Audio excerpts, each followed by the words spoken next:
Hey everyone, it's Dr. NightStare. Glad you're here. Before we get into it, hit like and subscribe. It really helps the channel. Quick question before we start. Where are you watching from, and what time is it for you right now? Alright, let's get settled. Get comfortable, let your body relax, and just take it easy.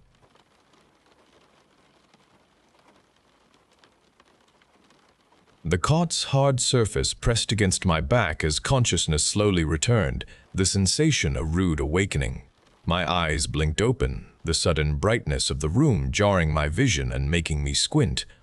Every surface around me, from the walls to the ceiling to the floor, gleamed a uniform white, reflecting the stark light from overhead panels I could not discern. There were no windows, no visible vents.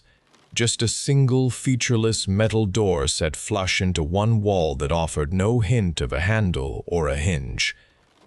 An absolute quiet pressed in, a complete absence of any sound that left my ears straining for something that was not there, for anything beyond my own ragged breathing. I sat up, my limbs feeling stiff and disoriented, my mind struggling to grasp my new reality. The last clear memory I had was of signing the stack of paperwork, the ink still wet on the final page, the promise of the payment shining like a beacon through the legalese. Then there was nothing, only this sterile box, this disorienting blankness that swallowed any sense of time or direction. My eyes drifted to a small, laminated card resting precisely in the center of a metal table bolted to the floor. It was the only item in the room besides the cot, an anchor in the otherwise empty expanse. My fingers trembled slightly as I reached for it, the cool plastic smooth beneath my touch, a tactile connection to something external. The card read simply, "Welcome to the Abner Protocol. You are participant. G7. You will receive further instructions soon. Your dedicated psychiatrist, Dr. Evelyn Abner." The words were printed in a neat, impersonal font, a stark contrast to the questions swirling in my mind. Psychiatrist. Experiment. The massive sum of money I had been promised felt distant, almost unreal in this stark enclosure. Yet it remained my singular anchor. It had to be real. This must be the price of such wealth. This total isolation, this disorienting nothingness. I needed to believe it was for the money, or else there was no sense to any of this, no hope to cling to in the pressing emptiness that surrounded me. The room remained still, unbroken by any sound, until a small click drew my attention to the metal door. A narrow slot, previously invisible, now gaped open at its base, revealing a corner of white paper. My heart lurched with a jolt of alarm and anticipation, and I moved quickly towards it, pulling the note free. It was not laminated like Dr. Abner's message, but a simple sheet of paper folded carefully. The handwriting was cramped and uneven, completely unlike the neat print of the first card. The message read, "Hello. Are you real? They are always watching. Don't trust the doctors. X9." This cryptic warning sent a chill through me, confirming the unsettling presence of others in this baffling confinement.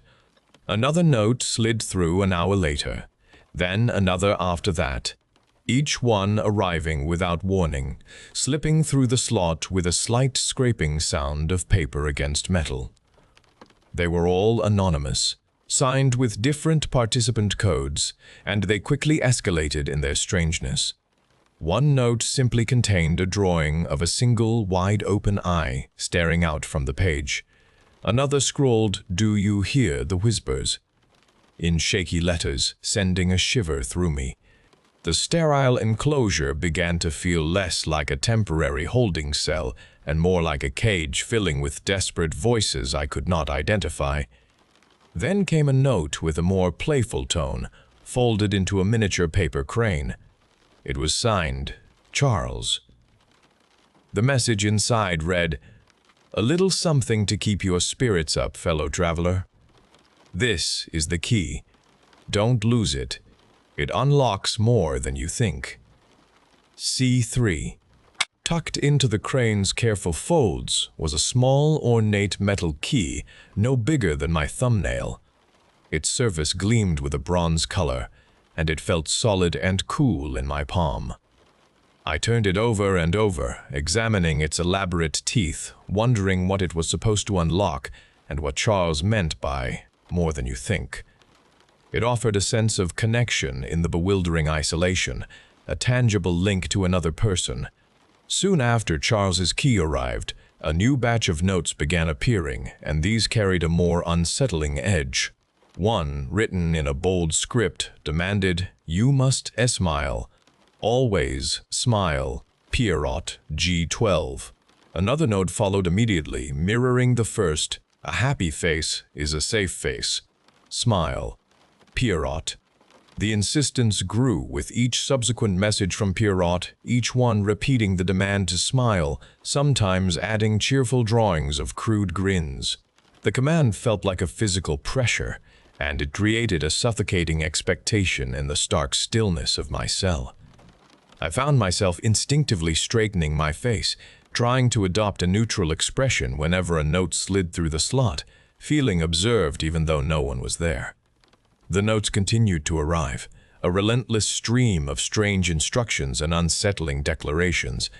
One demanded I sing a specific nursery rhyme, another warned of the watchers in the walls.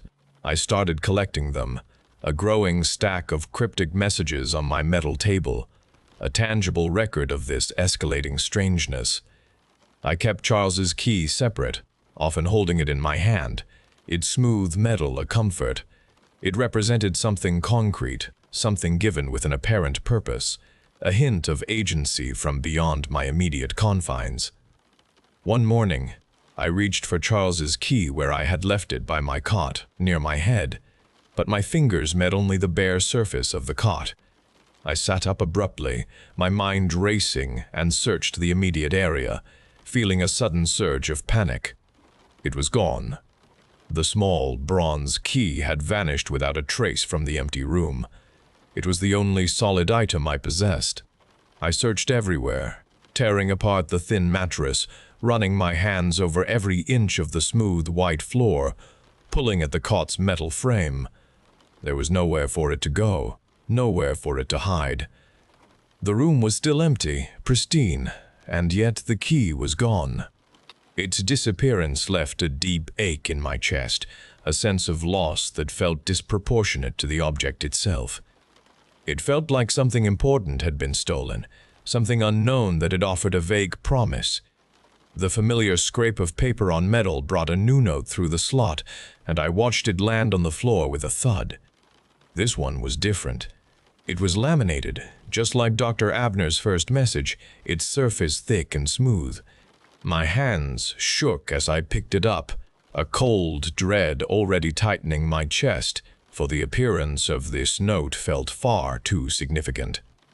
I unfolded the heavy cardstock, my eyes tracing the clean, impersonal font of the words. The message read, "Participant G7.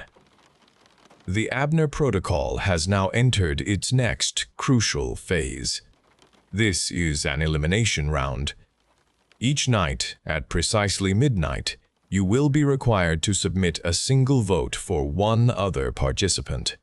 The participant who receives the most votes will be removed from the experiment permanently. Should there be a tie, all tied participants will be removed. Failure to submit a vote by the deadline will result in your own immediate removal. Choose wisely. Dr. Evelyn Abner." The paper slipped from my numb fingers, fluttering onto the floor. My breath caught in my throat, a suffocating knot of terror. The sterile white walls, once merely confining, now felt inescapably deadly. This was a brutal game of death, far beyond simple observation or any study of the human mind under pressure. The money, the promise of wealth, vanished from my mind, replaced by the stark, visceral fear of survival. Pierrot's insistent demands for a smile, once a bizarre psychological trick, twisted into something far more sinister, a grim pretense for those destined to vanish. Charles's lost key, that small bronze object, now felt like a crucial tool I had misplaced, a device for casting a vote or identifying a target. The cryptic notes from X9, warning of watchers and trust in no one, no longer spoke of a distant manipulation. They were literal instructions for survival, a desperate whisper from someone already caught in this deadly game. Every anonymous message, every strange instruction, every unsettling declaration suddenly took on a horrifying new context, transforming the bewildering into the lethal. I was no longer an observer in a strange study. I was a participant fighting for my life.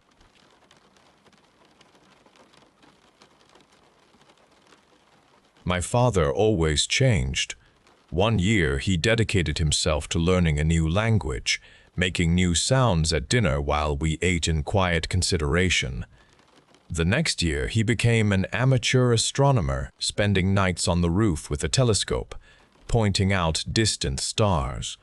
He painted a mural across the living room wall once, a large display of green hills and purple skies, which Mom just painted over after a few months with fresh green paint.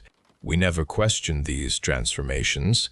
They were just part of Dad, like his deep voice or his off-key whistling. My sister never batted an eye at his latest obsession, and Mom just learned to adapt. My friends sometimes spoke about their fathers who wore the same work shirts and watched the same Sunday sports, and I felt a particular ache then. I wished for a father who was predictable, a man whose habits remained fixed. But Dad would only shift again, his new passion consuming him entirely before fading away for the next one. Then the crawling started. It happened without warning. One ordinary Tuesday morning at breakfast, Dad simply lowered himself to all fours on the kitchen floor. He did not say anything, he just moved across the linoleum to his chair, then stood up to sit down. We watched him, but nobody spoke about it, not even Mom. He crawled out the door to his car and then crawled back in the evening. Soon he crawled everywhere inside the house, across the carpet, over the rugs. His knees developed thick calluses and his hands became strong, gripping the floor firmly. His restless eyes seemed to settle then, his face losing its usual tense lines, showing a simple peace. He looked comfortable in his new way of moving. A ragged scream broke the quiet dark. My eyes snapped open but saw nothing beyond the oppressive blackness of my room. A chilling nightmare still gripped my mind, tightening around my racing heart. I called out for Dad, my voice small and thin against the sudden vastness of the night. I heard him then, starting his crawl from his own bedroom. The soft scrape of his palms on the floorboards, the muted drag of his knees across the carpet, began their slow journey toward my room. These were the sounds that had become a part of our home, a quiet assurance of his presence. Yet as they grew closer, each sound grew larger, heavier.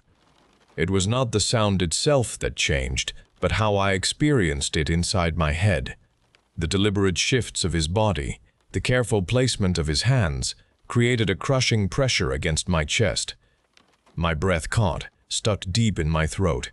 I squeezed my eyes shut, tighter than before, as if physical force could hold back what approached. An inexplicable feeling seized me, a definite knowing that I must not open them. Seeing my father in that moment, became an unbearable idea, a thought that made my stomach clench. The crawling paused directly outside my door, and I heard a rasping breath. I stayed frozen, every muscle tight. The moment stretched, then the sounds continued, moving away down the hall, back toward his room. I did not open my eyes until the first sliver of dawn pushed through my window. The morning light seemed to chase away the memory, making the terror of the night feel like a strange dream.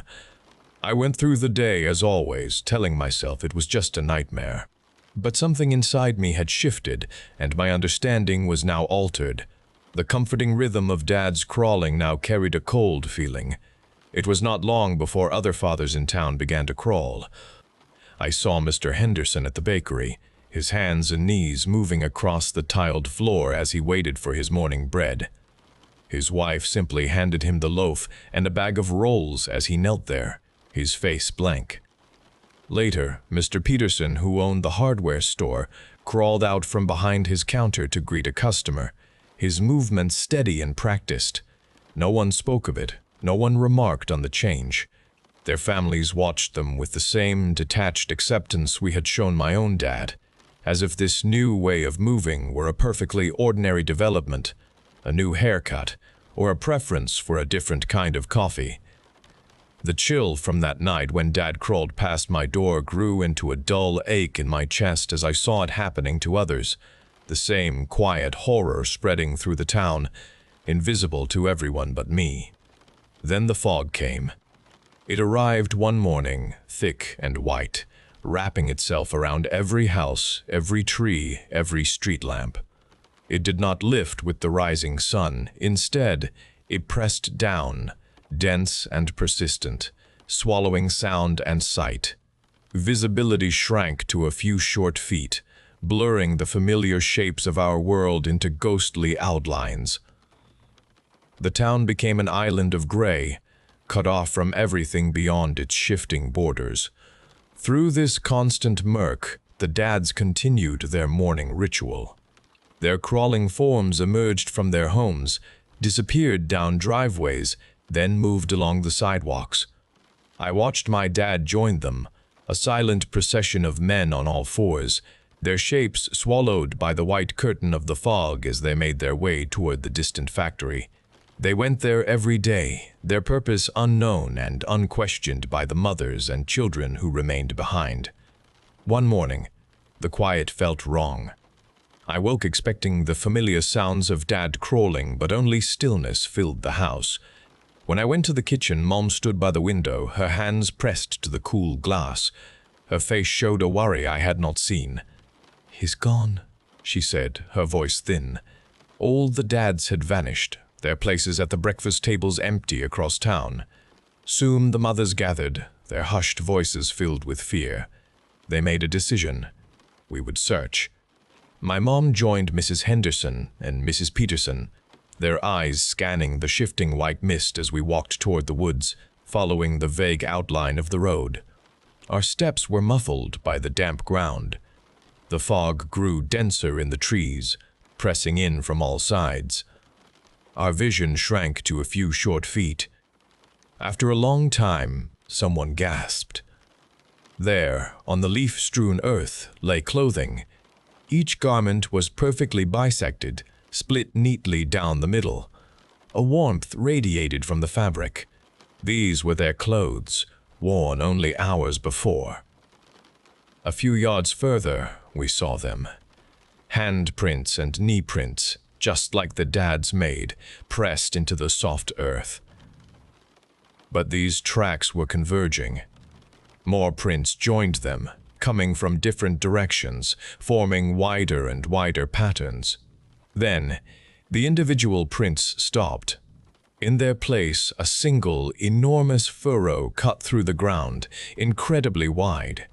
It was a terrifying path, a clear, horrifying line leading through the remainder. It ended at the distant factory, its dark shape barely visible in the persistent, oppressive fog. Mom said nothing, her face pale and drawn, as she pulled us into the car. The engine roared to life, and we peeled away from the forest path, heading for the highway. We did not look back at the path or the factory, only forward, away from that place. As the car gained speed, the fog ended ahead, as abruptly as a wall.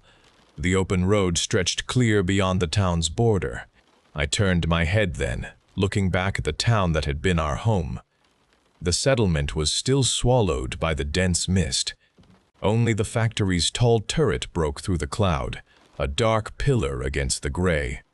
From its highest point, a red light pulsed, not from an external lamp, but as if the building itself bled fire from within. We kept driving, leaving the horror behind, knowing only that we had escaped, and that nothing would ever be the same.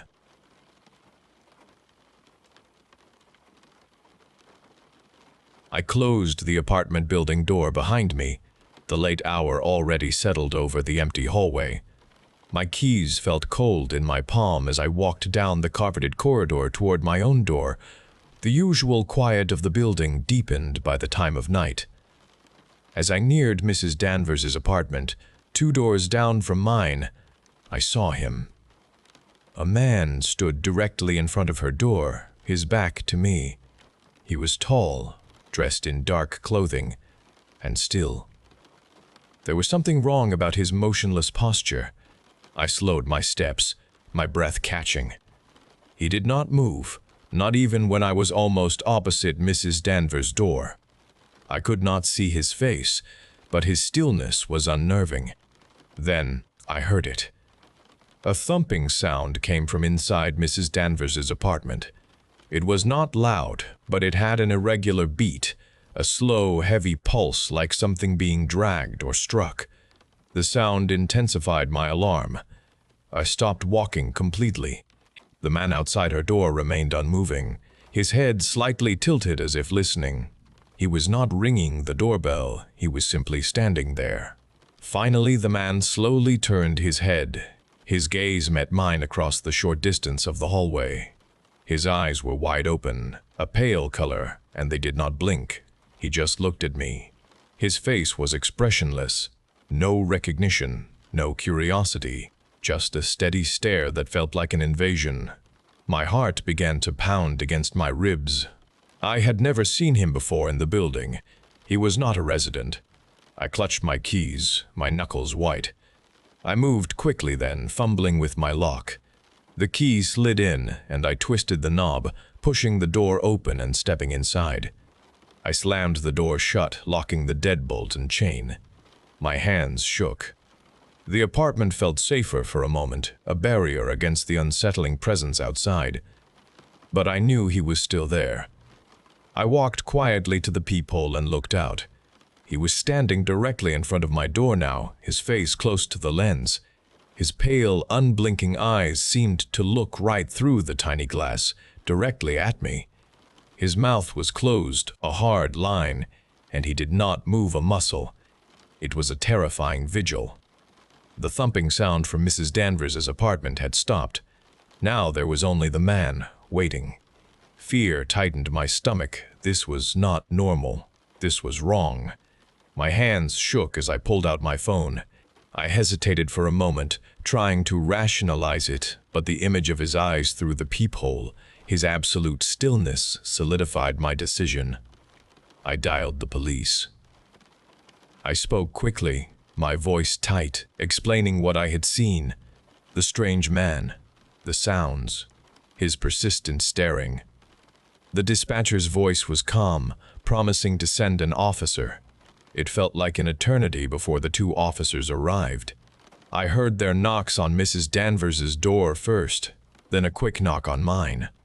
I peered through the peephole again before opening my door just enough for them to see me.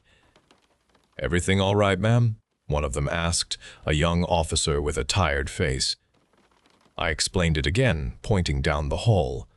He was right there, outside Mrs. Danvers' door, and then he stood right here, looking through the peephole. The officers walked over to Mrs. Danvers's door. They knocked again, harder this time. No answer. They tried the handle, finding it locked. One officer then shone a flashlight into the hallway, down toward the stairwell, and then back. "We don't see anyone," he said, turning back to me. "No signs of forced entry at your neighbor's. No one in the hall." "But he was here," I insisted. My voice rose. "I saw him, and I heard things from inside her apartment." The older officer sighed. "Could be a friend, a relative. People stand outside doors sometimes, ma'am. Maybe your neighbor just had the TV on loud." He gave a shrug. "We can't really do anything without a complaint from the resident or a crime actually being committed. We'll make a note of it." They left, their footsteps echoing down the hall, taking with them any hope of resolution or safety. I watched them go, the door of the building closing behind them. I was alone again. The quiet of the hallway now felt oppressive. I stood behind my locked door. The image of the man's unblinking eyes lingered. The official dismissal did not erase the dread. It only amplified my isolation. I walked through my apartment, turning on every light, but the feeling of being watched, of a lingering presence just beyond the walls, persisted. The world outside felt closer now, more permeable, and I knew, with a certainty, that he was not gone. He was still out there, somewhere, his vigil continuing in the shadows. My home, once a refuge, now felt exposed. It felt watched. The next morning, a knock on my door startled me. It was the building manager, his face pale and drawn. He told me the police had returned to Mrs. Danvers' apartment, this time with a warrant. They had found her inside, dead. My breath caught in my throat. He explained there were no signs of forced entry, yet her apartment had been disturbed, furniture out of place, drawers open.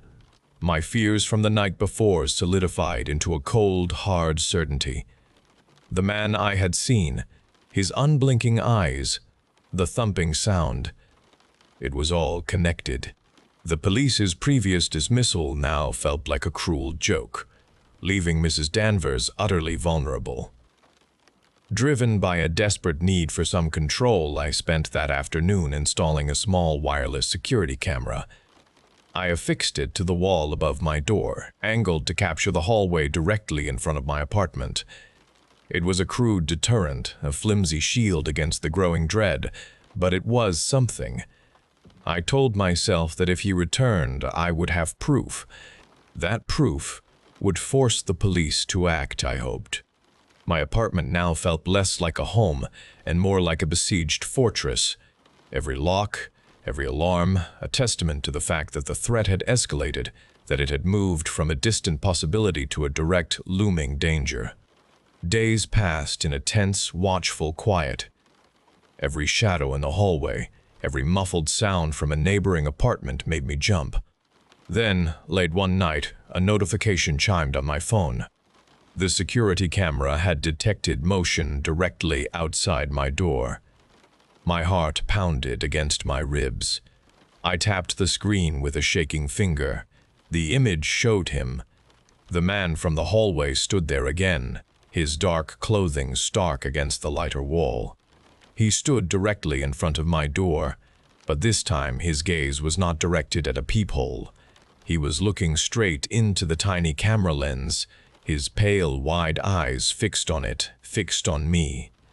He moved his lips slowly, deliberately. No sound came through the recording, but I understood the silent message in his precise, unhurried mouth movements. He was speaking to me, a private, chilling address, a promise of something terrible. After a long moment, he stooped down. A slip of paper appeared under the crack of my door. He pushed it inward with a long, thin finger. Then he stood up, gave one last unblinking look directly at the camera, and walked away. His footsteps made no sound. He simply melted into the dim hallway, disappearing toward the stairwell without a backward glance. I watched the recording loop, the image of his face, his mouthing words, the paper sliding under my door, replaying over and over again. My entire body trembled with cold dread. I waited several long minutes before I slowly opened my door. The note lay flat on the carpet. My fingers trembled as I picked it up. Written in precise block letters, a single sentence read, "They will not protect you from me." The words confirmed my deepest fears. The threat was personal, targeted, and the man knew about my attempts to involve the authorities. He knew they had failed. I called the police again, my voice tight with fear and anger. I described the man, his return, the new camera footage, and the note. I recounted Mrs. Danvers' death and the lack of forced entry, connecting it all in a desperate plea. The officer who finally arrived listened patiently, watching the short video clip on my phone. He examined the note, touching it carefully with a gloved hand, then placing it into an evidence bag. He looked around the empty hallway. "We still don't have enough to go on, ma'am," he said, his voice flat and detached.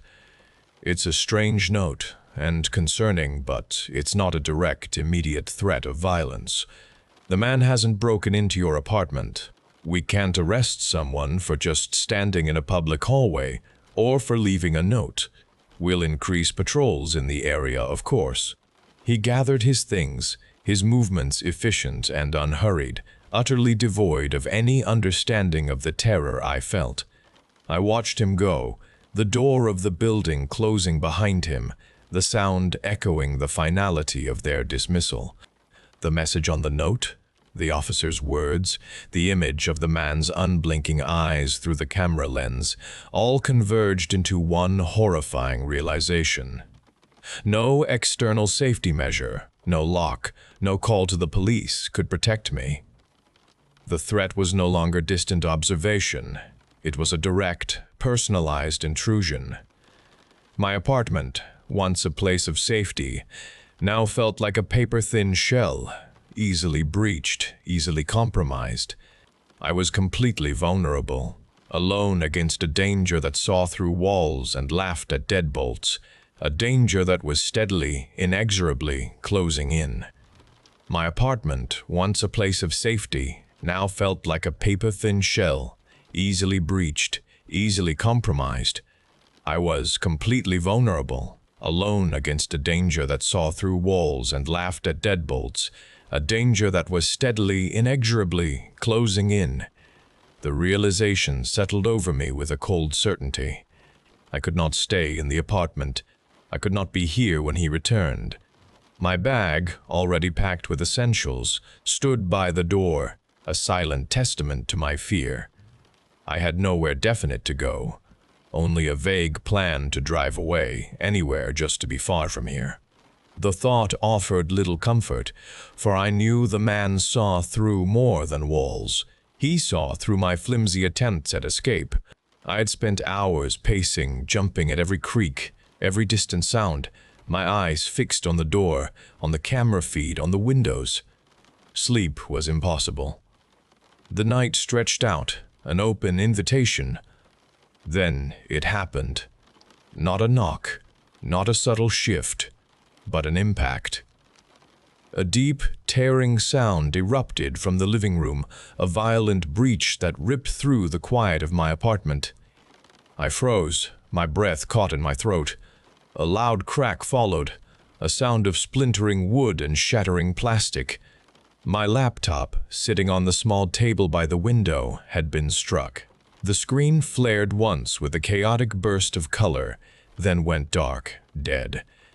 Before I could process the sudden destruction, the lights in the apartment flickered, stuttered, then died completely, plunging everything into immediate, absolute darkness.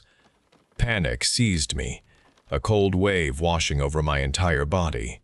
I stumbled backward, hands outstretched, trying to find a wall, anything to ground myself. My heart hammered against my ribs, a frantic drum in the suffocating black. A low scraping sound came from the living room, a sound of something heavy being dragged across the floor. I forced myself to move, to crawl, my knees scraping against the carpet, toward the kitchen, toward the back door, toward any exit. My fingers brushed against the cool surface of the wall, guiding me. I moved past the living room entrance, my eyes straining in the oppressive gloom. My gaze fell upon the wall where the laptop had been. Even in the near-total darkness, a faint, sickly glow emanated from it. My blood ran cold. He had illuminated something. I squinted, leaning closer, dread gripping my stomach. In what looked like phosphorescent paint, stark and horrifying against the painted wall, were 3 words: "I am here." The letters glowed with a malevolent light, burning themselves into my retina, searing into my mind. He was not outside. He was inside. He had been here, watching, waiting, long before the lights died. A sudden, sharp movement behind me sent a jolt of terror through my spine.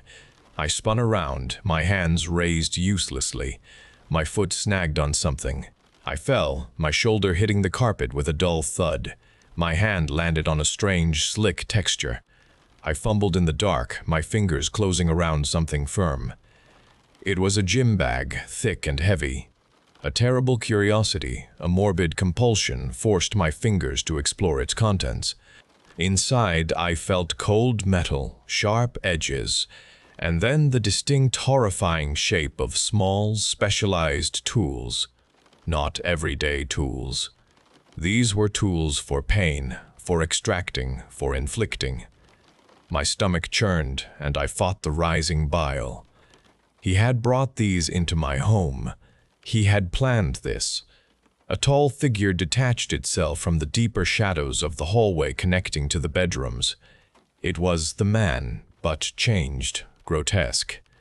He wore a mask, a crude, featureless face of stretched pale fabric with dark, empty holes where the eyes should have been. The mask distorted his head, making it seem larger, inhuman. He moved slowly, deliberately, a dark silhouette against the barely glowing message on the wall. A low, guttural sound, not quite a growl, not quite a sigh, emanated from behind the mask. He was monstrous. He was coming for me. I scrambled backward, a choked gasp escaping my lips. My hand closed around a ceramic vase from the small table by the door. Without thinking, I hurled it at the figure. It struck his shoulder with a sharp crack. He didn't even flinch. He kept coming, his pace unhurried, utterly relentless. I pushed myself up, my legs screaming in protest, and lunged toward the back door, fumbling for the locks in the dark. My fingers slid, desperate, clumsy. He was behind me now. I felt his presence, a chilling coldness. A heavy hand clamped down on my shoulder, spinning me around. I cried out, a raw, animal sound of pure terror. His grip was immense, his fingers like iron bands. I thrashed, struggling against him, but I was no match. He raised his other hand. I saw something glint in the residual light from the wall message. It was one of the tools, a long, thin blade. My heart seized in my chest. This was it. Just as he brought the blade down, a sudden blinding flash erupted from the living room, followed by a deafening crash. A section of the wall, the same wall where the glowing message had been, imploded inward, sending plaster and broken wood flying. It created an immediate gaping hole, letting in the dim streetlights from outside. The masked man recoiled, his grip on me loosening for a split second. Through the ragged opening in the wall, I saw him. The unblinking man, the one who had watched me through the peephole, the one who had slid the note under my door, stood there, framed by the sudden gap in my apartment wall. He held a long metal crowbar, its tip still smoking faintly. He had just broken down my wall. Our eyes met through the chaos. His pale gaze, utterly devoid of emotion, rested on me for a fleeting moment, then shifted to the masked figure. The masked man let out another guttural sound, turning his full attention to this new, unexpected threat. This was my chance. I tore free from his loosened grip, scrambling toward the gaping hole in the wall. I did not look back, did not question the sudden intervention, did not try to understand the unblinking man's actions. I only ran. I squeezed through the jagged opening, scraping my skin on the broken plaster, and stumbled out into the unfamiliar darkness of the outside. I landed hard on the sparse patch of grass outside the building, gasping for air. I did not stop. I picked myself up, my body aching, and ran, blindly, toward the distant streetlights, away from the shattered apartment, away from the confrontation still unfolding behind me. I ran until my lungs burned, until my legs gave out, until I collapsed on the cold pavement of a deserted side street, far from my home. My escape was harrowing, a visceral memory of broken plaster, the glint of a blade, and the unblinking eyes of my unlikely savior. I was alive, but profoundly traumatized. My apartment, my home, was gone, destroyed, violated. I was displaced, without a place to go, without a sense of safety. The image of the glowing words, "I am here," burned behind my eyes. The monstrous figure, the torture tools, the knowledge that he was still out there, still pursuing me, festered in my mind. The unblinking man, my unexpected liberator, remained an enigma, his motives still unknown, his presence a chilling reminder of the twisted, unresolved truth. The threat was far from over. I knew he would find me again. I knew I would never truly be safe.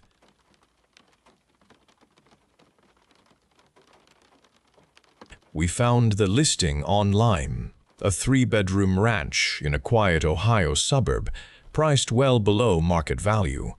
Our real estate agent mentioned the previous owner simply needed a quick sale, and we dismissed any doubts, convinced we had found an extraordinary opportunity.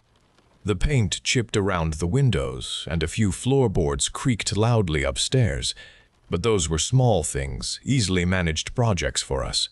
We signed the papers without delay, giddy with our good fortune, and picked up the keys on a warm Tuesday afternoon. Moving day became a long sequence of lifting boxes and arranging furniture, but by the evening we were both sprawled on our air mattress, tired yet truly content. The following morning I strolled out, still enjoying the feeling of our new beginning, and pulled a single, plain envelope from the mailbox. Inside, a typed note without a sender or greeting stated, "Welcome home. We are so glad you are here, watching over you now." We had initially brushed off the first note as a peculiar local prank, quickly forgetting the odd message amidst unpacking boxes and decorating. However, the next Monday, another identical envelope rested in our mailbox, its contents delivering a deeper jolt than simple amusement.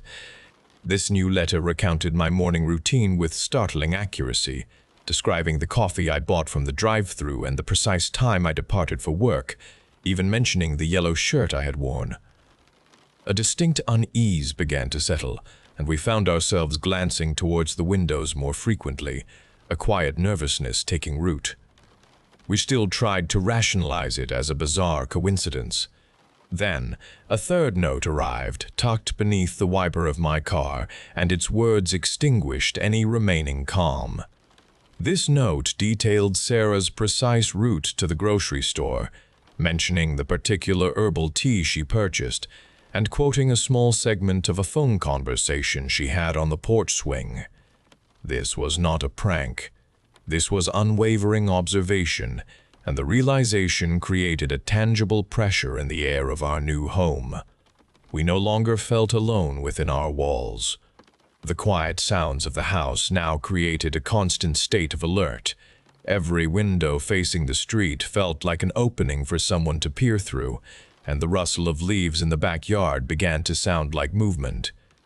Our laughter grew strained, our conversations often pausing abruptly as we listened intently.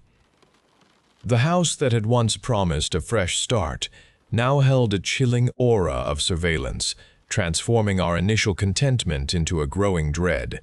The dread intensified, a constant companion within our walls. One morning, a new envelope waited in the mailbox, the same plain paper, the same typed characters. This time, the words turned our stomachs cold. They described the small ceramic bird Sarah kept on her bedside table, a gift from her grandmother. The letter mentioned the slight chip on its beak. It also detailed the collection of vintage postcards I stored in the top drawer of my dresser, even noting the date on the earliest one. This was not remote observation. This was an invasion. Someone had been inside our house, walking through our rooms, touching our possessions. The realization hit us with brutal force, a violation that left us gasping. Our home, a place we had considered safe, had been defiled. Sarah wept, her body shaking with fear, and I felt an icy anger building inside me, mixed with a terror I could not control. We called the police. 2 officers arrived, their faces professional. their questions direct. We handed them the letters, recounted the escalating events, and explained the frightening details from the latest note. They walked through the house, checking locks, examining windows, dusting for prints. They listened to our anxious descriptions of the chipped ceramic bird and the specific postcard date. Hours later, after their detailed search, the officers found nothing. No forced entry, no disturbed items, no fingerprints belonging to anyone other than us. They offered sympathetic nods, advised us to increase our security measures, and promised to patrol the street more frequently. There were no leads, no suspects, no answers. Their departure left an ache in the pit of our stomachs. The spaces they had filled with their presence now felt larger and more desolate. The house, which had held the weight of surveillance before, now burdened us with the oppressive reality of outright violation.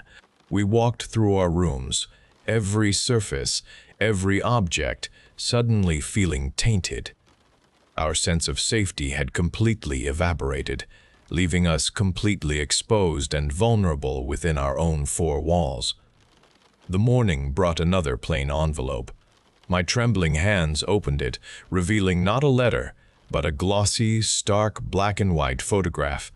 It showed our bedroom, taken from our hallway, capturing Sarah and me asleep, utterly vulnerable. The image included the dresser's edge, a sliver of the closed bedroom door, and us, lost in unaware sleep. Someone had stood inside our house, feet from our bed, watching us defenseless in the dark. My breath caught, a choked sound escaping my lips. I stood there staring, paper clutched, knuckles white. Sarah found me, frozen, her eyes widening at the picture, her face drained. A soft gasp escaped. The sight of our sleeping selves, captured by an invisible predator, shattered all remaining resolve. The decision to sell the house and leave Ohio formed silently between us, immediate and absolute. Our lives here were simply over. This house, once promising, now embodied our terror, a place we could no longer inhabit. We had to escape, sever all ties, and run from the watching eyes that stole our peace. We sold the house to an investor at a drastic loss, needing only to escape, leaving everything behind. The sale was swift, a transaction replaced by a desperate need for distance. We left Ohio, the photograph seared into our minds, a constant reminder of the violation. We started new lives elsewhere, building walls around our hearts and locking our doors with constant vigilance. The fear never truly left us, it remained, a quiet tension in our chests.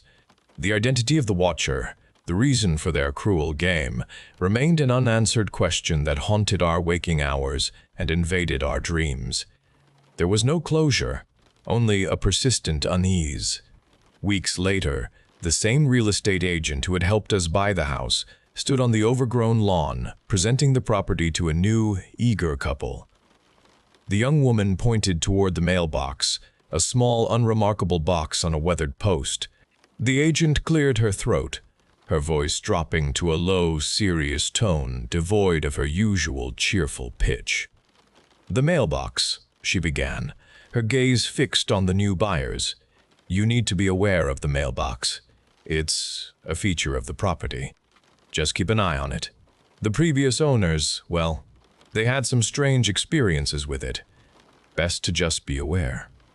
She offered a strained smile, a peculiar glint in her eyes, before turning to unlock the front door, leading them inside to begin their own tour of the quiet Ohio ranch.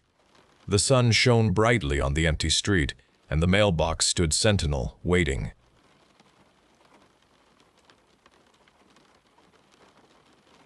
The road stretched before me, a ribbon of cracked asphalt shimmering under the relentless sun. I had walked for days, each step a testament to a dwindling supply of hope and the growing ache in my stomach. My boots were worn through, my clothes stiff with grime, and the last of my money had gone for a stale loaf of bread 2 towns back. There was no destination, really, just forward, away from the past and towards an undefined future that seemed to offer nothing but more of the same grinding hardship. I dreamt of a warm meal and a clean bed, but the reality was the hard ground and the gnawing emptiness inside me, a constant reminder of my failures and my utter lack of options. The sun beat down, baking the sweat to my skin, and the air tasted of dust.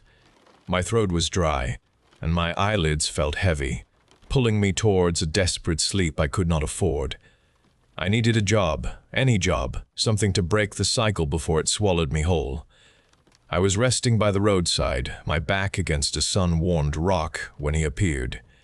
He simply materialized from the dry brush, moving with a strange, unhurried grace.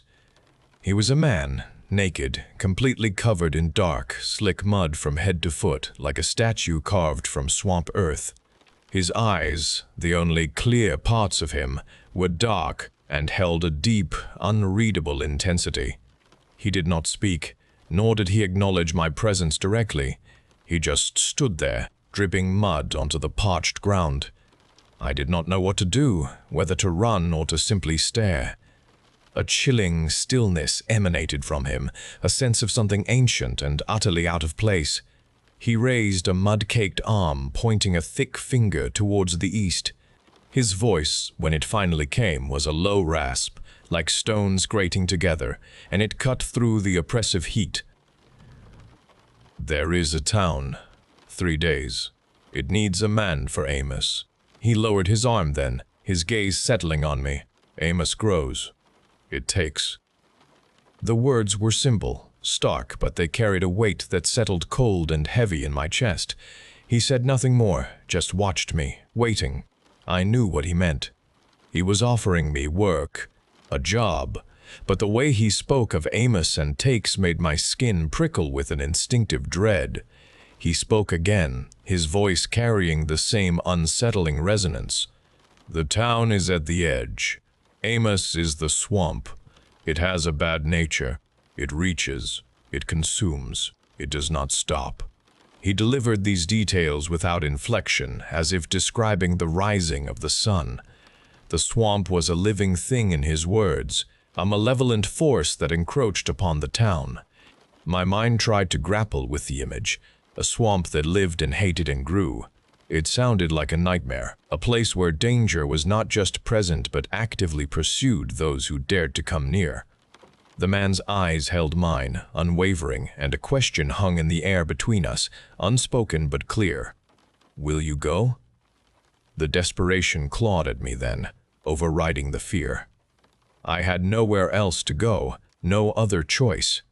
My belly ached with hunger, my muscles screamed with fatigue, and the thought of another day without a purpose was more terrifying than the strange man and his cryptic offer. The job, whatever it was, promised food, maybe even a roof. I knew it would be dangerous. The man's words left no room for doubt about that, but the alternative was a slow, solitary fading away on the side of a forgotten road. I swallowed hard, the dust in my throat making it rough. I nodded slowly, a silent acceptance of the unsettling summons. The mud-covered man gave no sign of approval or satisfaction. He simply turned, melting back into the brush as suddenly and silently as he had appeared, leaving me alone with the sun, the dust, and the chilling prospect of Amos. I pushed myself up, my body protesting with every movement, and turned towards the east, towards the distant, isolated town and the dangerous work that awaited me there. My days became a constant, back-breaking labor against Amos. The swamp continually pushed to claim more land. I worked with a heavy machete and a long-handled hook, hacking at thick vines, pulling back the matted mud and roots that crept over the cleared ground. The air was always humid, thick with decay and wet earth. Sweat ran into my eyes. My muscles ached from dawn until dusk, a deep, persistent soreness that never truly left me. The town paid me enough, offering a cot in a small bunkhouse and 3 meals a day. Those comforts were a stark contrast to the grueling reality of my work. The older men of the town, their faces etched with lines of worry, gave me clear instructions. "Amos works in the dark," the foreman had said, his voice raspy. "You stay out of there when the sun goes down. Nothing good comes from Amos at night." This was not just advice. It was a firm law, understood by everyone. I felt the unspoken threat behind their words, the accumulated fear of years facing an enemy that never slept. The swamp held a different kind of life. After dark, they implied. I never questioned it. The thought of being in that tangle of dark water and unknown roots after sunset filled me with a cold dread. One afternoon, I was working alone, near a particularly dense patch where the vines grew thick and aggressive. I had been swinging my machete for hours, lost in the rhythm of the work, the effort numbing my mind. Then I saw it. A tall, thin shape stood motionless at the edge of the growth. It was impossibly dark. It looked like a cluster of dead branches woven together. It did not move, but I felt its presence, a prickle on my skin. Then I heard it, a whisper, dry and drawn out. It spoke my name. It came from that branch thing, a distorted echo, stretched thin. My hands froze on my machete. The sound chilled me to the bone, a horror I could not explain. I stood there, staring, until the light began to fade. Then I retreated, my heart pounding, leaving the thing to whatever it was. The swamp also took people. I saw it happen more than once. The town had small herds of cattle and pigs. Sometimes, driven by some instinct, a few animals would wander into the swamp's shallow fringes. A farmhand would go in after them, calling out, trying to coax them back. I would watch from the edge. My stomach tightened. The sounds of their efforts would fade into the thick vegetation. We would wait. Sometimes the animals would emerge later, mud-streaked and agitated, but the men never did. Their families would mourn, but the town knew Amos consumed them. It was a terrible, routine part of life here, a stark reminder of what Amos was capable of, and the way it simply took human lives into its depths without a trace. The sun sank, a dim memory when the screams began. They ripped through the evening air from the far edge of town, piercing the usual quiet. A woman ran from her small cabin, her face distorted with terror, crying a name. "Lily! My Lily!" she shrieked, pointing a trembling hand towards the swamp. Her small daughter, no older than 5, had wandered off. The mother had searched everywhere else, and now only Amos remained as a possibility. The townspeople gathered, grim with fear, knowing Amos's terrible abilities. Their unspoken plea was heavy. The foreman, usually firm about the warnings, lowered his eyes, saying nothing. The desperation in the woman's eyes burned into me, a force stronger than any fear of the swamp, and her raw agony brought back the stark memory of my own helplessness against consuming loss. I could not stand by. I grabbed my machete, its familiar weight, a small comfort, and started towards the encroaching darkness. The swamp felt different at night. The familiar shapes of day were swallowed by an absolute blackness pressing in from all sides. The air was thick with the smell of wet decay and something else, something cloying and ancient. Sounds amplified, every rustle of leaves, every drip of water, every croak of a frog, all held a predatory intent. I moved slowly, my machete held before me, slicing through unseen obstacles, my boots sinking into the soft, sucking earth. The ground gave way beneath my feet. I called out Lily's name, my voice small and swallowed by the vast gloom. There was no reply, only the unsettling symphony of the swamp. A cold dread seeped into my bones, a deeper feeling than anything I had known. I pushed deeper, battling the oppressive growth, my eyes straining to pierce the blackness. The vegetation grew thicker here, a wall of tangled branches and hanging vines reaching out. I stopped, my foot catching on something. I knelt, my hands fumbling in the thick mud until my fingers brushed against fabric. It was a small dress, then a small leg. A sudden coldness shot through me. I scraped away the mud with frantic hands, and the horrifying truth emerged into the meager light of my small lantern. Lily was there, her small body still, utterly enmeshed in the vines. Thick, dark strands of vegetation had wrapped around her arms and legs, pinning her to the ground. The vines had woven through her hair, over her mouth and across her chest, binding her tightly, like a terrible organic binding. Her eyes were wide and blank, staring up into the invisible canopy above.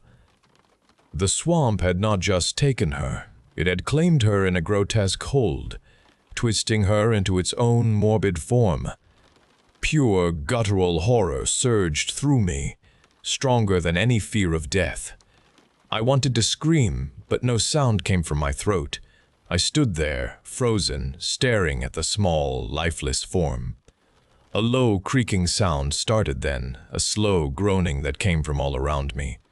The air grew heavy, thick with palpable tension.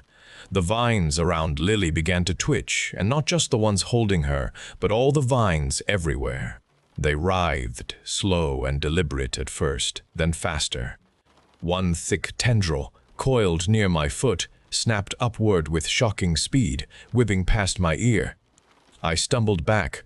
My heart pounded against my ribs. The swamp was alive, watching me, and it was angry. More vines moved, slithering across the damp ground, rising from the water and dropping from the unseen branches above. Then they came for me. One snaked around my ankle, instantly tightening its grip, trying to pull me down. I cried out, hacking desperately with my machete, severing the vine. It fell away, leaving a burning welt on my skin. Another slammed into my chest, knocking the breath from my lungs, and then others lashed out, a rush of green and brown. They were everywhere, grabbing, pulling, trying to bind me like they had bound Lily. I swung my machete wildly, screaming, cutting and slashing at the relentless, coiling attack.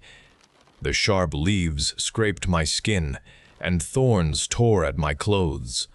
I felt a piercing pain as a vine wrapped around my arm, sinking tiny barbs into my flesh. I sliced through it, the sticky sap spraying onto my face. I fought with a desperate fury, no longer thinking, only reacting. The ground beneath me became treacherous, slick with mud and sap. My boots slipped. I fell, and the vines swarmed over me, pressing me down, their cold surfaces grinding against my skin. I screamed again, a raw sound of terror and agony. I could feel them trying to find my mouth, my eyes, to seal me shut. My machete was still in my hand. With a final explosive surge of strength, I thrashed, bringing the blade down with all my might, and severed multiple strands. I scrambled to my feet, my body aching, and turned to flee. I ran blindly, crashing through the undergrowth, the sounds of the pursuing vines snapping behind me. I did not stop until I burst from the swamp's grasp, collapsing onto the firmer ground at the edge of town, gasping for breath, and covered in mud and blood. The wounds would heal, but the memory of Lily and Amos's living malice would forever be burned into my mind, a chilling mark left on my soul. The years peeled away, one after the other, carrying me far from the swamp, across continents and into the brutal clarity of war. I sought escape in the deafening roar of battle, in the stark demands of survival. The sun-baked deserts, the cold mountain passes, the crowded, ruined cities, none of these places could erase the memory of Amos. Sleep offered no rest, only nightmares of writhing vines, of Lily's blank eyes, of the mud-covered man's unwavering gaze. I woke often, my own screams caught in my throat, drenched in sweat. I carried the swamp inside me, a cold, wet knot of terror forever tightening around my insides. The scent of damp earth, the rustle of leaves in a breeze, the groan of old wood. These everyday sounds would yank me back, chilling me to the bone. One burning afternoon, deep in a blasted landscape of rock and sand, I was digging a defensive position. The sun beat down, turning the air to a shimmering haze. My shovel scraped against the dry earth, a monotonous rhythm. I glanced up, my eyes gritty with dust. He stood there, less than 30 feet away, unmoving. It was the mud-covered man. He was naked, just as before, his skin caked with dark, slick mud, an impossible sight in that parched environment. His dark eyes fixed on me, holding the same deep, ancient intensity. He held no weapon, wore no uniform, and offered no greeting. He simply stood, a dark silhouette against the glaring sun, watching me. My blood ran cold. The shovel slipped from my grasp. No one else saw him. No one else reacted. He stayed for a long minute. A persistent omen.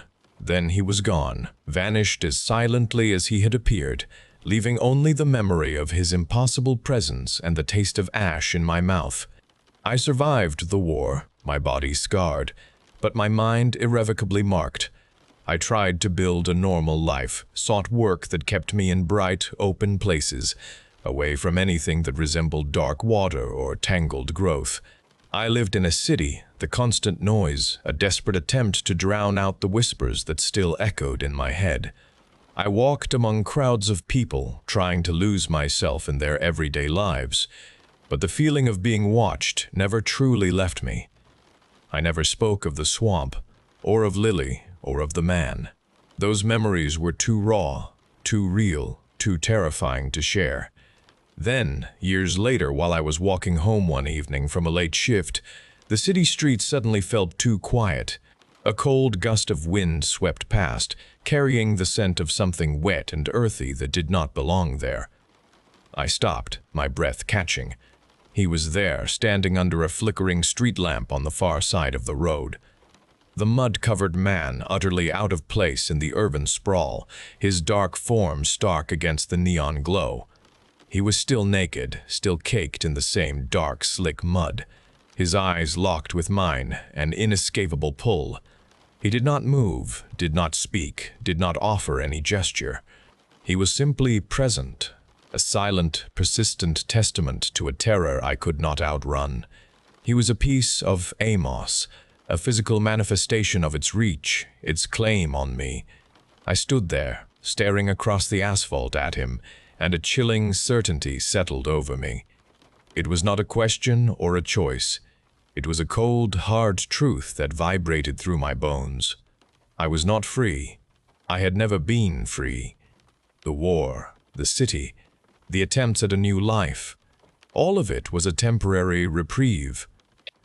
The mud-covered man was Amos's messenger, its enduring tether. He was reminding me of a promise I had not spoken, a debt I had unknowingly incurred when I first nodded on that sun-baked road. He was a silent summons, a patient, persistent call. I knew then, with absolute and horrifying clarity, that I was tied to the swamp. I had to go back.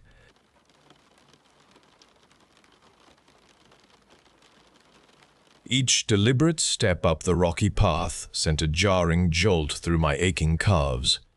My lungs burned with every ragged inhalation, a sensation that matched the raw ache in my chest, a pain that festered entirely from within. Aaron strode far ahead, his gait effortless, his large backpack barely shifting on his broad shoulders. He never looked back to acknowledge my labored breathing or the relentless sweat trickling down my temples. This specific hike was his idea, a calculated demonstration of his superior endurance and my assumed inherent weakness. He called out from a switchback high above, his voice carrying easily over the gusting wind. "Are you sure you packed enough water, Amanda? You are falling behind already."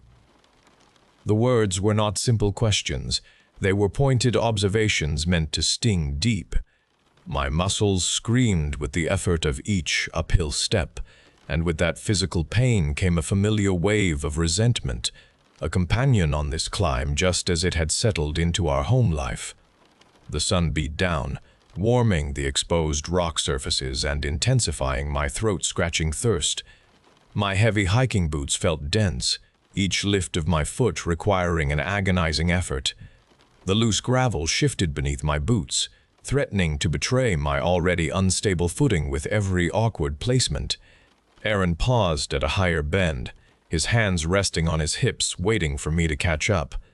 He shook his head, a dismissive gesture when I finally reached him, gasping for breath. "We will never make it to the top at this pace, Amanda. You are going to slow us down." The disdain in his voice cut through the dry air, sharp and unyielding. He turned and moved on, his back stiff with impatience, leaving me to stare at the disturbed stones where his boots had recently stood. My chest tightened with frustration, a feeling as intense as the dull pounding behind my eyes, as I forced my weary legs to follow his retreating figure up the unforgiving trail. I hated the sight of his broad, unfeeling back. Every upward strain solidified a cold resolve inside me, a decision forming amidst the physical torment of the ascent. The final, arduous climb left my legs trembling, but then the narrow path broadened significantly, opening onto a vast expanse. I stepped out onto a wide, rocky plateau, the world suddenly sprawling endlessly beneath me. The air here felt clean and sharp, carrying the faint, dry scent of sparse pine and heated stone. The horizon stretched into an immense, distant curve, a seamless canvas of muted blues and greens. Far below, a narrow river snaked silver through a deep valley, the trees on its banks miniature and indistinct against the earth. A brief, unbidden calm unfolded within me, an unexpected sensation that for a few moments overshadowed my aching body and the gnawing resentment. My gaze drifted across the distant peaks, their jagged outlines softened by the hazy distance, and a peculiar sense of scale settled over me, making my recent struggles seem small, almost inconsequential. The sheer grandeur of the landscape demanded attention, and for that fleeting instant, I felt something akin to serenity, a quiet pause in the relentless clamor of my thoughts. I breathed in deeply, allowing the cool air to fill my lungs, a sensation almost entirely separate from the earlier struggle. This fleeting sense of quiet dissolved as I took a slow, deliberate breath. Aaron stood a few yards away, his back to me, gazing out at the magnificent view. He seemed unaware of my presence for a moment, lost in the scenery, but then he shifted, turning his head slightly. I walked towards him, the soft scrape of my boots on the loose stone, the only sound interrupting the pervasive wind. He finally turned fully, a flicker of surprise in his eyes at my proximity, then a hint of his usual impatience. He opened his mouth, prepared to utter some cutting remark about my pace, but I raised a hand, a small, decisive gesture that stopped his words before they formed. "I have been busy the last few months, Aaron," I said, my voice steady and clear despite the wind trying to pull the words away. "Not with packing for this trip, obviously. I have been gathering information. About you. About Sarah Davies from accounting." His face drained of color, the easy confidence he usually wore evaporating instantly, leaving a stark, pale shock. His eyes widened, searching mine for any hint of a joke, any sign of a lie. "I know all about your lunch meetings, the late nights, the weekend conferences that never quite added up," I continued, my voice betraying no emotion. "I know about the hotel receipts you conveniently forgot to shred, the text messages you deleted too slowly, and the flowers that were never for me. I even have copies of the emails." I paused, letting each carefully chosen detail sink into his stunned consciousness. "Every single one." Aaron's face remained stark and bloodless, his jaw slack as he stared at me, his eyes wide and vacant. He took a single, unsteady step backward, his hiking boot scraping against the loose rock. A slight sway in his posture indicated his sudden imbalance. He brought a hand up to his forehead, pressing his fingers into his skin, as if trying to clear a sudden fog from his mind. He looked around the vast, open space, his gaze not settling on anything. A man suddenly lost in a familiar landscape. "You seem a little woozy, Aaron," I stated, my voice holding an even tone. "You should drink some more water. We still have the descent." I reached into my own small pack, retrieving his water bottle. It was a familiar dark blue metal container. I handed it to him. He took it mechanically, his fingers closing around the cold surface without much awareness. He unscrewed the cap and raised the bottle to his lips, taking a long, deep swallow. His throat worked visibly as he gulped the liquid down. He then lowered the bottle, a slight tremor in his hand. "Feeling better now?" I asked, my gaze fixed on his face, watching the subtle changes in his expression. A light flush of color began to return to his cheeks, but his eyes still held a dazed quality. He opened his mouth as if to speak, but no words came out. He took another stumbling step closer to the edge of the plateau, his back now alarmingly close to the drop-off. "You should know," I continued, my voice calm, "that was not just water in your bottle." His head snapped toward me, his eyes now sharpened with a new, terrifying comprehension. The bottle slipped from his grasp, tumbling to the rock and rolling away, its cap now off. He instinctively took another step backward, away from me, towards the precipice. His right foot found no purchase on the solid stone. Instead, it slid over the edge, disturbing a handful of pebbles that cascaded downward into the immense void. His body lurched forward, a sudden desperate flailing as he tried to regain his balance. His arms windmilled, searching for anything to grab onto, but there was only empty air. His eyes, wide with pure terror, met mine for one final desperate moment. His mouth opened, releasing no sound. He pitched over the edge. I stepped to the precipice, my eyes following his diminishing form as he plunged. His body spun, a dark, small shape against the sheer rock face, receding further and further until it was just a speck. The wind whipped past me, tugging at my hair, carrying the sound of my voice. "Enjoy the view, Aaron," I called out, the words clear and sharp, echoing down the empty chasm long after his body was gone.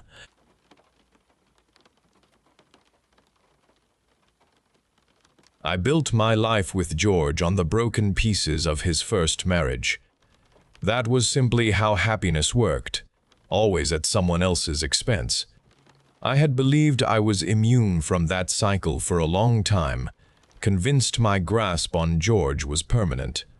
Now a cold dread began to settle inside me, deep and persistent. His quick texts and the strange perfume on his clothes triggered my suspicion. George spent too many hours at the lake house, supposedly alone. I knew a woman was there, hidden from me. My certainty about our life together vanished. My certainty about our life together vanished and was replaced by a cold determination. I drove the children to their grandmother's house, my voice steady as I explained I would return later for them.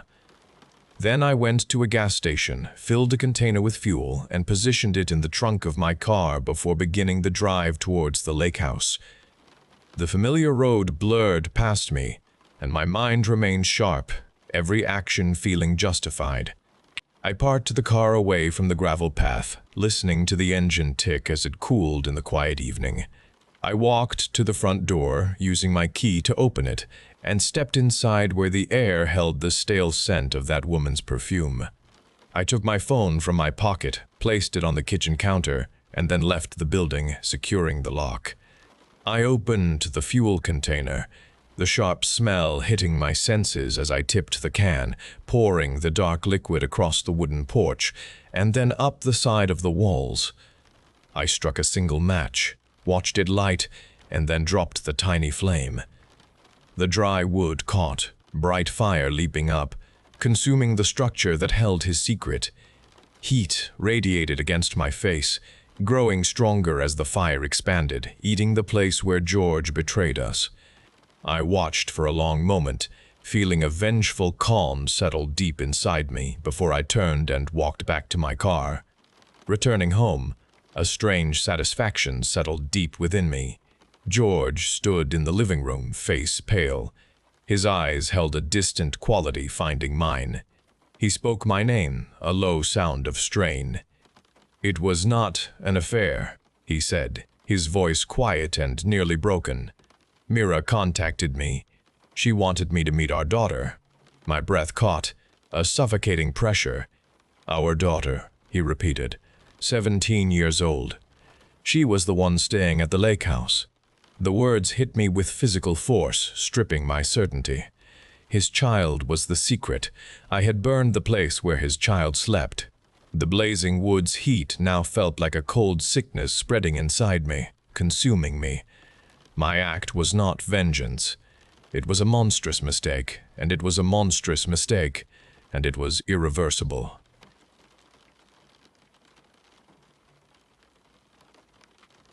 The email arrived just like any other school update, a routine notice about head lice that promised a week of diligent hair checks and the stinging scent of medicated shampoo. I sighed, running a hand through my own hair, already imagining the task ahead, knowing my son, Leo, would complain endlessly about the comb dragging through his curls. Later that evening, under the bright bathroom light, I parted Leo's hair, searching for the tiny white specks everyone dreaded. What I found was not lice. Clusters of small, dull blue forms clung tightly to his scalp, deep among the roots of his hair. They were not translucent or pearlescent like nits, but rather solid, opaque dots, almost like minuscule berries embedded in his skin. When I tried to dislodge one with my fingernail, a thin thread of brown pus welled up from beneath it, surprising me with its strange color and thickness. Leo winced, saying it felt sore, a dull ache he had not mentioned before. The next morning, a few other mothers at drop-off shared similar stories, their voices low and worried, describing the same unsettling blue forms on their children's heads and the disturbing discharge when they tried to remove them. This was clearly not a simple case of lice. Confusion spread quickly through the parent groups online, yet the school maintained its stance that it was merely an aggressive strain requiring extra vigilance. Only one woman, a mother named Sarah from Leo's class, posted with a furious, desperate energy, dismissing the official line as absurd. She insisted this was something new, something manufactured, warning everyone that the blue things were not biological in any familiar way. She posted photographs of her daughter's scalp, zoomed in images showing the unnatural blue forms with a horrifying clarity, urging us to question everything. Her comments and posts, filled with frantic warnings, began to disappear. First individual replies, then entire threads, until her account itself was deleted. We watched her frantic, censored voice fade into nothingness. A week later, a quiet notice arrived, stating that Sarah had passed away unexpectedly, the details vague and unnerving. A cold fear began to settle deep within my chest, a knowledge that something truly awful was unfolding, something far more sinister than lice. The blue forms on Leo's scalp vanished as mysteriously as they had appeared. One morning, I found his head completely clear, the small, hard dots gone without a trace, leaving only red marks where they had been embedded. I felt relief seeing his scalp clear, but unease settled in my stomach almost at once. The other mothers confirmed the same for their children. With the disappearance came something worse. A crushing fatigue descended upon Leo. He moved slowly, his eyes heavy, his usual vibrant energy replaced by a lethargy that pulled him down. He would fall asleep in odd places, slumped over his cereal bowl, or dozing on the living room floor with a half-finished toy beside him. Then the taste started. Leo began complaining about a strange garlic flavor in his mouth, even after brushing his teeth, even after drinking water. It was persistent, he said, like he had swallowed an entire clove. One night, I woke to a cold hand clamping over my mouth. Leo stood over my bed, his eyes wide, vacant in the dim light. He pushed his small, surprisingly strong hand into my mouth, his fingers forcing their way past my teeth, digging deep into my cheek. I struggled, choked on my own gasp, but he held firm, his grip unyielding. A terrible chemical taste spread on my tongue, acrid and sharp, like something burning. Then, just as suddenly, he withdrew his hand, turned, and walked back to his room. I lay there, trembling, the caustic flavor coating my tongue, refusing to leave. The taste stayed with me for days, a constant reminder of Leo's terrifying act. It felt as if a part of whatever had been in him had now moved into me. The internal invasion had begun. Leo's fatigue worsened, his skin developed a translucent quality, and he started running a low fever that did not respond to medication. The doctors at the local clinic were baffled, referring him to a specialist hospital. They admitted him immediately, isolating him in a sterile room, running endless tests that yielded no answers. Other children from the school began to show similar worsening symptoms: the unexplained fatigue, the strange internal tastes, the vacant sleepwalking episodes. The affected families exchanged desperate, fearful glances in the hospital waiting rooms, a growing sense of dread settling among us. We watched our children fade, knowing that whatever had touched them was now deep inside, festering, changing them. The chemical taste in my mouth settled deeper, a bitter presence in my throat that no amount of water could remove.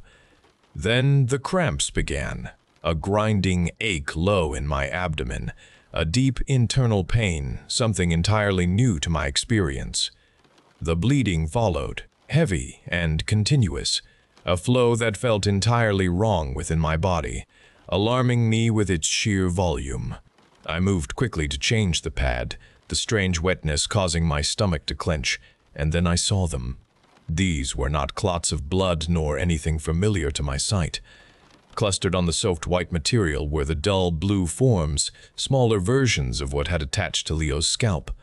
They moved slightly against the red. My breath stopped, a wave of sickness washing over me. I stared at them, unable to shift my gaze, my thoughts racing without understanding. One of the blue forms cracked, a tiny fissure appearing on its shell. Then another cracked, and another, the breaks expanding fast across the hard shells. The pad became a mass of shifting life before my horrified eyes. Hundreds of small, pale creatures pushed out, their bodies thin and translucent, wriggling through the dark liquid. They were no bigger than grains of rice, but their large number and their frantic motion turned my stomach. A scream rose in my throat, a choked sound. This horror was not external. It was me. It was inside my body, coming out, multiplying, a visceral invasion I could not deny. I stumbled from the bathroom, leaving the fouled pad behind. My hands shook. I knew I had to return to the hospital immediately, not for Leo anymore, but for myself. The drive was urgent, my sight blurred with the repulsive image of those squirming things. I burst into the emergency room, speaking urgently, demanding to be seen by anyone. They guided me into an examination room, the nurses' faces composed, their expressions fixed. Two men in dark suits stood near the door, watching me without expression. They had appeared before, always present nearby, always observing. I pulled out my phone, my fingers clumsy, trying to open a message app, to type a warning, anything to tell people what was happening, what was growing inside all of us. As my fingers moved across the screen, one of the men stepped forward. His hand moved quickly. He took my phone from me, his hold firm. He simply kept it, looking at me with the same emotionless eyes. He did not make a sound, only held the device, silencing my attempt.